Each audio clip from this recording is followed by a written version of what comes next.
నమస్తే, welcome to BCN news. నేను విజయలక్ష్మి. ముందుగా ముఖ్యాంశాలు. ఏపీలో పోలింగ్ 81.86% నమోదైనట్టు ప్రకటించిన ఏపీ ఎన్నికల కమిషన్. రాష్ట్ర వ్యాప్తంగా 33 ప్రాంతాల్లో ఈవీఎంలు భద్రపరిచామని స్పష్టం.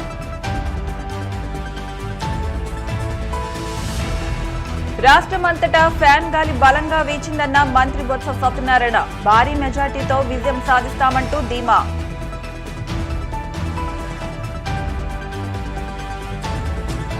చింతలపూడి నియోజకవర్గంలో 81.64% పోలింగ్ నమోదు. ప్రజలకు కృతజ్ఞతలు తెలిపిన ఎన్నికల రిటర్నింగ్ అధికారి అత్తయ్య.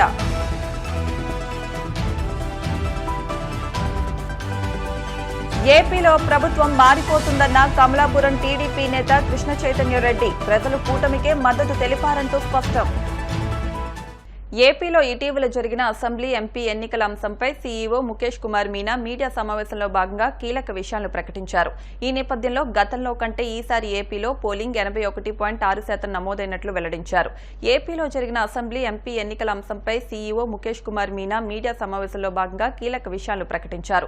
ఈ నేపథ్యంలో గతంలో కంటే ఈసారి ఏపీలో అత్యధికంగా పోలింగ్ 2.09% పెరిగినట్టు వెల్లడించారు.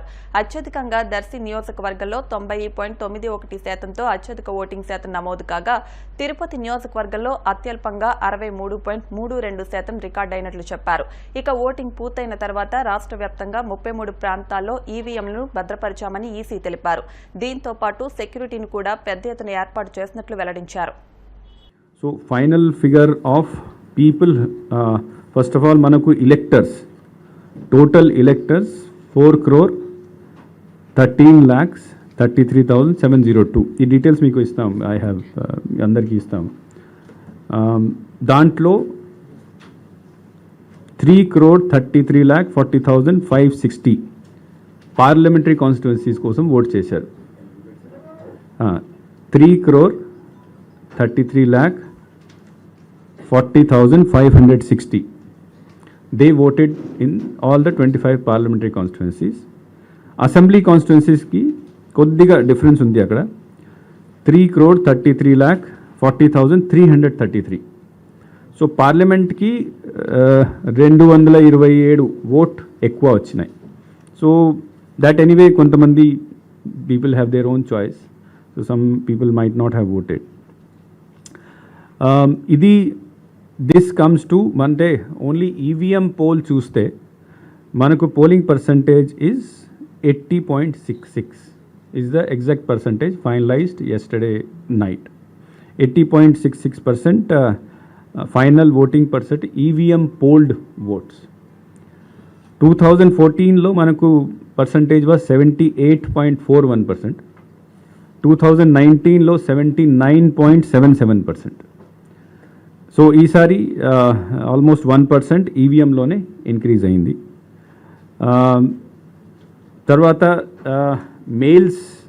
Male members 1,64 lakh. Further digits మేము మీకు నోట్లో ఇస్తాము. And female voters 1,69 lakh. Other కేటగిరీస్లో 1,517. So this is the total number of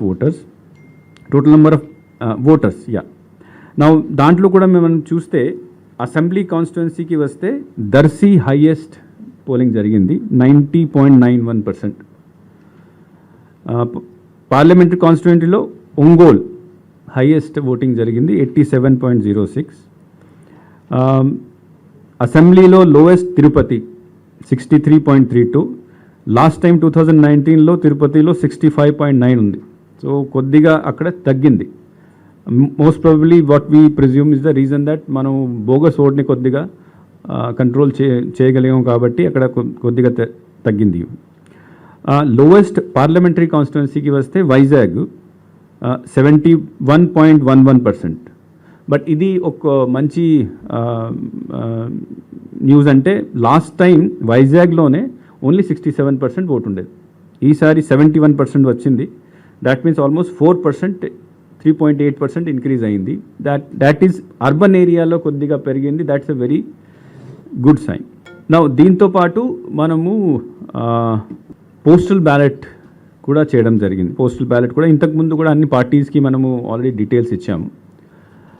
దాంట్లో what we said that there are 4,44,000 postal ballots election డ్యూటీలో ఉన్న వాళ్ళు వేశారు. దీంతోపాటు 85 ప్లస్ 13,700, పీడబ్ల్యూడి 12,700, తర్వాత ఎసెన్షియల్ సర్వీసెస్ వాళ్ళు కూడా 27,100 ఉన్నారు. సో టోటల్ అంతా కలిపితే 4,97,000 people are there under the category of home voting, election duty, postal balloting, essential services. So ఇది కూడా 1.2% సుమారుగా వస్తుంది. డిజిట్లో అటు ఇటు ఏదో ఉంటుంది, బట్ బ్రాడ్గా this comes 1.2%. So our voting percentage including the postal ballot is 81.86%. So almost 82% వచ్చాము. నిన్న remember on the day of poll నేను చెప్పాను 81 దగ్గర వస్తాం. So our estimation was almost very near to the actual estimation. So 81.8% is the final voting, and I am really proud to say that this is the highest voting in any state which has occurred in last 4 phases.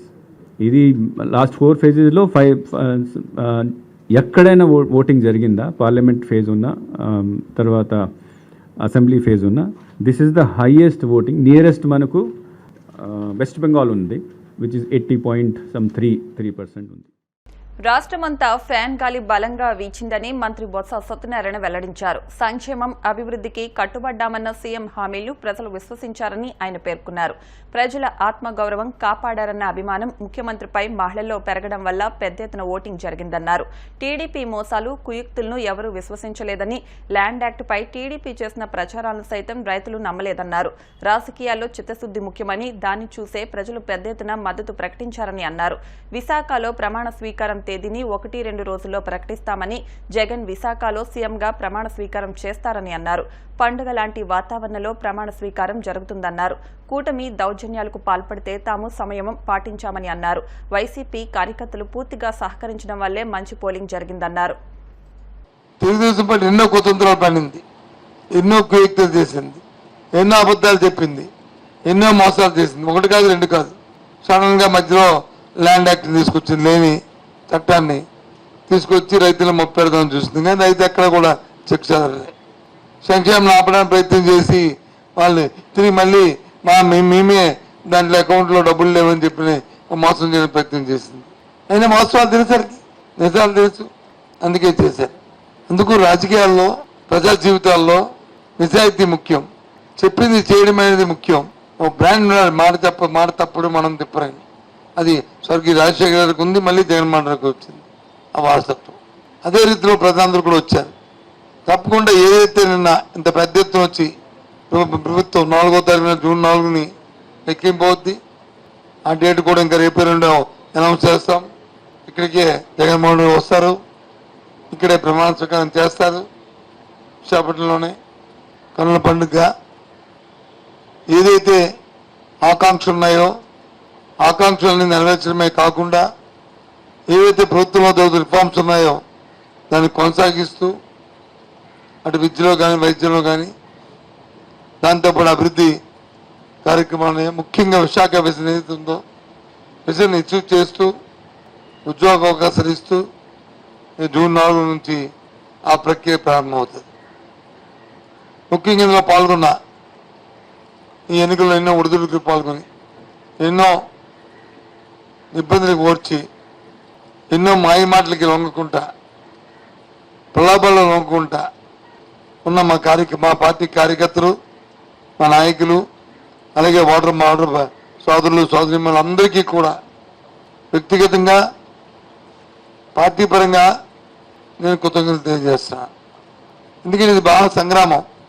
ఎన్ని కుయుక్తులు పన్నాలో దానిలో అన్ని కుయుక్తులు ఏదో చెప్తాం కదా, సామధానం, బాధ, దండోపాయం అన్నీ ఉపయోగించారు. 1 కాదు 2 కాదు. ఆఖరికి స్వయాన్న నేను పార్టీకి రాజీనామా చేస్తున్నట్టు లేఖను కూడా సృష్టించింది. ఎంత దౌర్భాగ్యం, ఎంత దిగజాడుతనమో దీన్ని బట్టి తెలుస్తుంది, లేఖ బట్టి తెలుస్తుంది. ఏ స్థాయికి తెలుగుదేశం పార్టీ కూటమి దిగజారింది అనడానికి ఇది పరాకాష్ట. ఇది ఒక మచ్చుతనం. ఇలాంటివి ఇది ఒక చిన్న విషయం. అంటే ఏదైనా ఏదో విధంగా వాళ్ళకి వచ్చిన కుతంత్రాలతో క్షుద్ర రాజకీయాలు చేసి బయటపడాలని ఏం పెడతారు?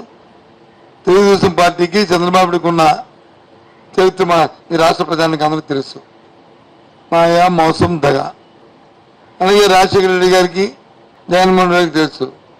ఏదైనా చెప్తుంది చేస్తారు, చేసింది చెప్తారు. నా కార్యకర్తలను సహకరించిన ప్రతి కార్యకర్తకి మనస్ఫూర్తిగా అభినందన తెలియజేస్తున్నాను. మీరు పార్టీ నాయకత్వం గుండెల్లోనూ, పార్టీ గుండెలో మీరు అందరూ ఉన్నారు. మీ గౌరవం పెరిగే విధంగా రాబోయే కాలం ఉంటుందనే విషయాన్ని కూడా మీ సదనం తెలియజేస్తూ, అలాగే పాత్రికేయ సోదరులు సరే మన దగ్గర వచ్చి ఎక్కడో దగ్గర గంతాయి మొక్క ఉన్నట్టు ఈ పాత్రికేయ సోదరులు ఒక ఈటీవీ, ఒక ఏబిఎన్నో, లేకపోతే ఒక టీవీ5 ఉంటే ఉండొచ్చు మేబీ. అయినా మిగతా ఉన్న మీ అందరికీ కూడా, సోదరులందరికీ కూడా మీ గతంలో మీరు పాల్పంచుకున్న మీ అందరికీ, మీ ఎంకరేజ్మెంట్కి మనస్ఫూర్తిగా మీకు కూడా సోదరులందరికీ కూడా ధన్యవాదాలు తెలుపుతూ, నాకు ఒక్కరికే టార్గెట్ అని వాళ్ళు ఏం చేస్తారు? ఎవరైతే వాళ్ళకి కొరకగా ఉంటామో, లేకపోతే ప్రజలతో ఆధారం ఉంటుందో వాళ్ళు టార్గెట్ చేయడం రాజకీయాల్లో సహజం. ఆ రకంగానే వాళ్ళు టార్గెట్ చేశారు. దానికేముంది? వాళ్ళు టార్గెట్ చేసినంత టార్గెట్ నేను అనుకోను, అది వాళ్ళ చేతకంతనం అనుకుంటాను. టార్గెట్ చేతకంతనం వచ్చినప్పుడు మనం చెప్పాను కదా భాషని, అన్ని ఆ కుటుంబంలోనే పదవులని చెప్పారని మాట్లాడి చంద్రబాబు నాయుడు అతను మాట్లాడొచ్చా మాట? గుళ్ళు ఎందుకు మధ్యలో మంచి కదా. ఆ కుటుంబం మేము వచ్చి ప్రతిపక్షంలో మేము నాయకులు అయ్యాం. రాష్ట్ర అధికారులు లేనప్పుడు మేము వచ్చి ఎదుర్కొని మేము అందరం కూడా, నేనైనా, ఝాన్సీ అయినా, మా తమ్ముడు అప్రాన్స్ అయినా, లేదు మా మా అప్పలనాయుడు మా ఆయన.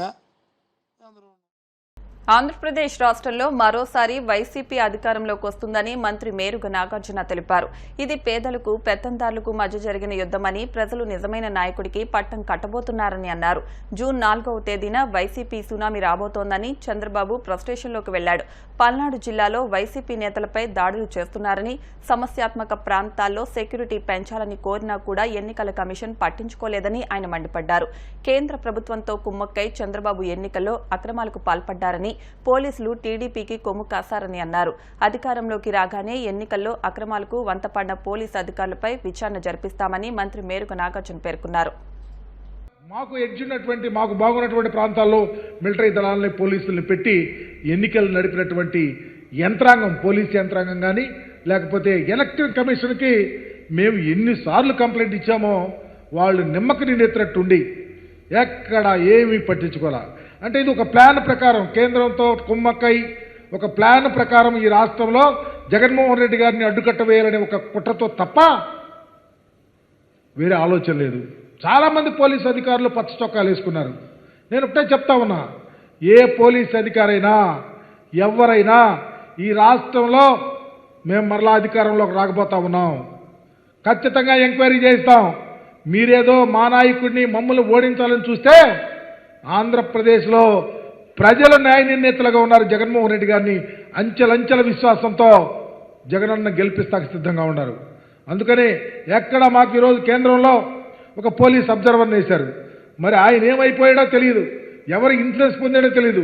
పోలీసుల్ని చక్కగా ప్లాన్ ప్రకారం సిస్టమేటిక్గా తెలుగుదేశం పార్టీకి, చంద్రబాబుకి అడుగులు మొడుగులు వచ్చారు తప్ప వైఎస్ఆర్ కాంగ్రెస్ పార్టీ శ్రేణుల్ని నిలవరించాలని ఆలోచన తప్ప ఎన్నికల విధులు కరెక్ట్గా చేయించాల. ఇప్పటికీ చూస్తూ ఉన్నాం. ఈ రోజుకి దాడులు చేయిస్తూ ఉన్నారు, ఈ రోజుకి అఘాయిత్యాలు జరుగుతూ ఉన్నాయి. ఎందుకు కరెక్ట్గా రియాక్ట్ అవ్వలేకపోతా ఉన్నారో ప్రజలు కూడా గమనించాలి. ప్రజలు అర్థం చేసుకుంటున్నారు. చంద్రబాబు ఓడిపోతున్నాడు, చంద్రబాబు కేంద్రంతో లాలూచి అయ్యాడు, కేంద్రం ఇన్ఫ్లుయెన్స్తో ఈరోజు ఎన్నికల్లో జగన్మోహన్ రెడ్డి గారిని ఓడించాలని చూస్తూ ఉన్నాడు. కానీ జగనన్న చేసినటువంటి గొప్ప గొప్ప కార్యక్రమాలు ఆంధ్రప్రదేశ్లో ప్రజానీకం ఉవ్వెత్తున ఎగిసిపడ్డారు, జగనన్న కొమ్ము కాశారు. మరలా ఆంధ్రప్రదేశ్లో జగనన్న ముఖ్యమంత్రిగా చేసుకోవటానికి సిద్ధంగా ఉన్నారు. కానీ చంద్రబాబు కోటే చెప్తా ఉన్నా, నువ్వు ఎప్పుడు పేదల మీద పడుతున్నావో, దళితుల మీద పడతా ఉన్నాడో, ఎస్సీ ఎస్టీ బీసీ మైనారిటీల మీద అఘాయిత్యాలు చేయిస్తా ఉన్నావో, నీ రాజకీయ అంతం జరుగుతూ ఉంది, గమనించు. జూన్ 4వ తారీఖున పటాపంచలైపు ఆంధ్రప్రదేశ్లో వైఎస్ఆర్ కాంగ్రెస్ పార్టీ అఖండమైన విజయం జరుగుతూ ఉంది. చంద్రబాబు రథచక్రాలు విరిగిపోతాయని కూడా మీ ద్వారా తెలియపరుస్తా ఉన్నా. ఇంతటి క్రూరమైనటువంటి ఈరోజు చూస్తూ ఉన్నారు, ఎక్కడెక్కడి నుంచో తీసుకొని వచ్చి విదేశాల్లో తీసుకొని వచ్చి డబ్బులు ఖర్చు పెడతా ఉన్నారు. మేము చెప్తా ఉన్నాం, విదేశాల నుంచి వచ్చినా చంద్రబాబు ఎన్ని కుట్రలు కుతంత్రాలు చేసినా జగన్మోహన్ రెడ్డి గారు ఒక నూతన అధ్యాయాన్ని, ఒక పాజిటివ్ ఓటుని, ప్రజా సంక్షేమాన్ని భుజాన వేసుకుని నడిపినటువంటి ముఖ్యమంత్రి రాష్ట్ర రాజకీయాల్లో ఒక కల్పితురాయిగా పోతా ఉన్నాడు. జగన్మోహన్ రెడ్డి గారి యొక్క గొప్ప ఆశయము ఆలోచన అదే. పేద ప్రజల యొక్క స్థితిగతులు మెరుగుపడాలా, రాష్ట్రం బాగుండాలా, భావితరాలు బాగుండాలా, భవిష్యత్తు ఈ రాష్ట్రంలో ఉన్న పేదరికంతో పాటు చదువులమ్మ తల్లి ఆంధ్రప్రదేశ్లో వాలలాడాలని గొప్ప ఆలోచనతో పరిపాలన చేస్తే అవే ఈరోజు మాకు శిరోధార్యమైంది. అవే మాకు ఈరోజు పట్టం కట్టపోతా ఉన్నాయి. జగనన్న మరలా ముఖ్యమంత్రి అవటానికి ఆస్కారం కలిగింది. చంద్రబాబు లాగా కుట్రలు కుతంత్రాలు దోపిడీలు అఘాయిత్యాలకు ఆలోచనలు ఉంటే అతని పరిస్థితి అఘాయిత్యమే, అతను అఘాతానికి వెళ్ళిపోతా ఉన్నాడని తెలియపరుస్తూ ఈ రాష్ట్రంలో జగనన్నకు ఓటేసిన ప్రజానీకానికి 2 చేతులు జోడించి నమస్కరిస్తూ రామరాజ్యం మరలా కొనసాగబోతా ఉంది. సుభిక్షమైన పరిపాలన ఆంధ్ర రాష్ట్రంలో మరలా రాబోతా ఉంది. ప్రజలు, ప్రాంతాలు, రాష్ట్రం సస్యశ్యామలం కాబోతా ఉంది. జగనన్న మరలా ఈ ఆంధ్ర రాష్ట్రంలో ఊవెత్తర ఎగిసిపడుతూ మరలా ప్రభుత్వాన్ని ఏర్పాటు చేయబోతా ఉన్నాడని చాలా గర్వంగా తెలియపరుస్తూ ఈ కుట్రలు కుతంత్రాలు దాగుడు మూతలకి చెల్లుచీటీ కాబోతామని మీ ద్వారా తెలియపరుస్తా ఉన్నా. ఇప్పుడు కాసేపు ప్రకటనలు.